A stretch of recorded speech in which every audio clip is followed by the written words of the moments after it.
అంటే గాడి గుడ్డు చూపెట్టిన రాష్ట్ర ముఖ్యమంత్రి. ఇప్పుడు అసెంబ్లీ సాక్షిగా గాడి గుడ్డు చూపడుతున్నాం. మాకు ఇవాళ 8 లక్షల కోట్ల అప్పు తీసుకొస్తాను, ఆళ్ళున్నాయి తీరుస్తాను, తీర్చలే.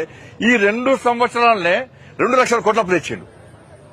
ఈ 2 సంవత్సరాల 2 లక్షల కోట్ల అప్పు తెచ్చిండు. 8 లక్షల కోట్లు, 2 లక్షల కోట్లు, ఎంత? 10 లక్షల కోట్లు. ఇప్పుడు మళ్ళీ ఏమంటున్నాడు? నాకు తెలిసి 3 లక్షల దాకా అప్పు చేసిండు. 3 లక్షల కోట్ల అప్పు చేసిండు. 8 లక్షలు ప్లస్ 3 లక్షల కోట్లు ఎన్ని? 11 లక్షలు. మళ్ళీ ఇప్పుడు ఎంత అంటున్నాడు?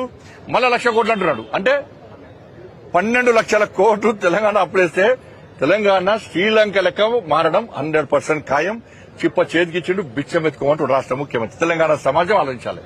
12 లక్షల కోట్లు తెలంగాణ రాష్ట్రం అప్పుల పాలైతే మన బతుకులేంది? బిచ్చ బతుకుడేనా? ఈ ప్రభుత్వాన్ని ఇట్లా వదిలిపెడదామా? ఒక్కసారి తెలంగాణ సమాజం ఆలోచించాలి. నేను రెచ్చగొడతలేను, నేను వాస్తవాలు మారుతున్నా. 8 లక్షల కోట్ల అప్పని రాష్ట్ర ముఖ్యమంత్రి అయిపోయిండు. 3 లక్షల కోట్ల ఆళ్ళ అప్పు తెచ్చిండు. 1 లక్ష కోట్ల అప్పు తెస్తా అంటున్నాడు. 12 లక్షల కోట్ల అప్పులు చేస్తే 12 లక్షల అప్పులు చేస్తే ఇక పరిస్థితి ఏంటి? 12 లక్షల అప్పులు చేస్తే ఎలా ఉన్నాయి పరిస్థితి? ఇవాళ శ్రీలంక పరిస్థితి.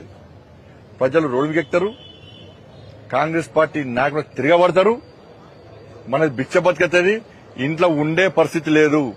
తెలంగాణ రాష్ట్ర ప్రజానికము భవిష్యత్తులో ఇంకా, ఎందుకంటే ఈ ప్రభుత్వం ఇప్పుడే 1 లక్ష కోట్లకి వచ్చింది.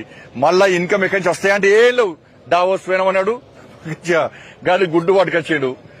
ఇక్కడ ఏమంటారు, ఏమిది గ్లోబల్ సమ్మిట్ అని చెప్పి అంగు ఆర్బాటాలు చెప్పాడు. ఆ గ్లోబల్ సమ్మిట్ కు ఖర్చు పెట్టిన పైసలు కూడా రాలే.